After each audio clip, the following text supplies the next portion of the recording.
নমস্কার, আপনাদের সকলকে আমাদের এই এম ফার্মা চ্যানেলটিতে স্বাগত জানাই। আজকে যে বিষয়টাকে নিয়ে কথা বলবো, আমাদের হজম শক্তিকে আমরা কিভাবে বাড়াতে। এখন একটা বিষয় বোঝার আছে, আমরা সকলেই জানি যে হজম শক্তি নির্ভর করে পাচনতন্ত্রের উপর। আর এই পাচনতন্ত্র কাজ করার জন্য তিনটে জিনিস আমাদের শরীরে খুবই জরুরি। এক হচ্ছে কিছু এনজাইম উৎসেচক, 2 নম্বর প্রোবায়োটিক উপকারী কিছু ব্যাকটেরিয়া, 3 নম্বর হচ্ছে ফাইবার জাতীয় খাবার। এখন এই তিনটি ঠিকমতো শরীর যদি পায়, তাহলে আমাদের হজম শক্তি কিন্তু অনেক গুণ বেড়ে যাবে। কোষ্ঠকাঠিন্যর মতন সমস্যাও কিন্তু আমাদের দূর হয়ে যাবে। এখন বুঝতে হবে, আমরা যখন খাবার খাই তখন খাবার আমাদের মুখ হয়ে খাদ্যনালীর মাধ্যম দিয়ে পাকস্থলিতে গিয়ে পাচক রসের মাধ্যমে পাচিত হয়। যখন আমরা খাবার মুখে দিই, আমাদের মুখের চারপাশে থাকা স্যালিভারি গ্ল্যান্ড সেখান থেকে লালা রস মিশ্রিত হয় এবং তা খাবারের সঙ্গে কিন্তু ভালোভাবে মিশে যায়। তাই খাবারকে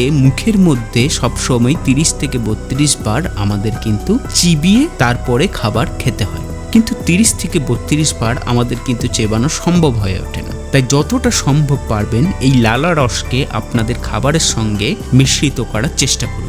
খাবার লালা রসের সঙ্গে মিশ্রিত হয়ে ইসোফেগাসের মাধ্যমে, ইসোফেগাস মানে হলো খাদ্যনালী, খাদ্যনালীর মাধ্যম দিয়ে আমাদের পাকস্থলিতে গিয়ে পৌঁছায় এবং পাকস্থলিতে একটি অ্যাসিড থাকে যার নাম হচ্ছে HCl এবং বিভিন্ন উৎসেচক খরিত হয়, আমাদের পিত্ত রস খরিত হয় পিত্তথলি থেকে। সেই সমস্ত মিশ্রিত হয়ে খাবার সহজেই কিন্তু পাচিত হয় এবং পাচিত হয়ে খাবার হজম হতে কিন্তু আমাদের সাহায্য হয়। আমাদের শরীরে হজম শক্তি কখন ব্যাঘাত ঘটে?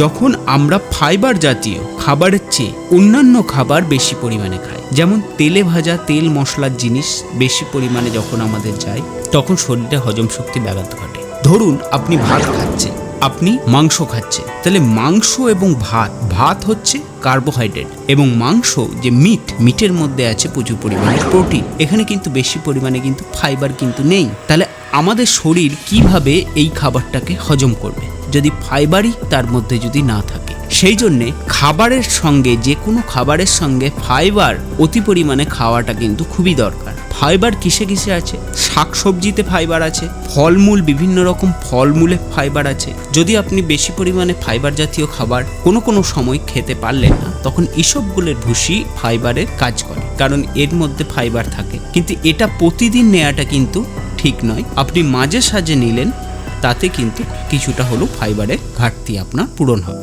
দ্বিতীয় আসি প্রোবায়োটিক। বিভিন্ন রকম প্রোবায়োটিক উপকারী ব্যাকটেরিয়া আছে এবং অপকারী ব্যাকটেরিয়া আছে। আপনি যখন খাবার মুখের মধ্যে চিবিয়ে খাচ্ছেন, তখন যে লালা রস থাকে তার মধ্যে অনেক উপকারী ব্যাকটেরিয়া থাকে, যেগুলো আমাদের খাবার হজম করতে কিন্তু সাহায্য করে। 3 নম্বর বিষয় হচ্ছে যে এনজাইম। যখন হজমের কোনো গন্ডগোল হয়, তখন বিভিন্ন রকম এনজাইম সিরাপ দেওয়া থাকে। এই এনজাইমের কাজ হচ্ছে আপনার অগ্নাশয়ের মধ্যে পাচক রস এবং যে সমস্ত উৎসেচক এবং অ্যাসিডের যে ঘনত্ব, সেটাকে বজায় রেখে আপনার খাবারকে সহজে পাচিত করে দেওয়ার কাজ কিন্তু এই এনজাইম করে। এই এনজাইম শরীর কিন্তু নিজের থেকেই কিন্তু তৈরি করে।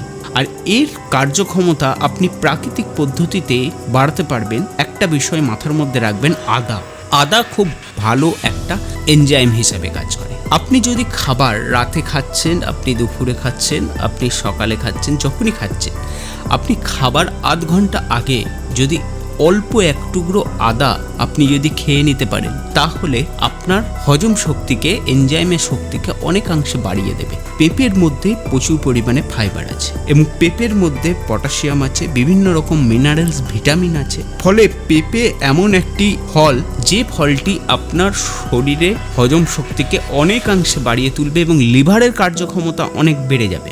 3 নম্বর যে কাজটা আমরা এই হজম শক্তিকে বাড়ানোর জন্য করতে পারি, সেটা হচ্ছে জল পান করা।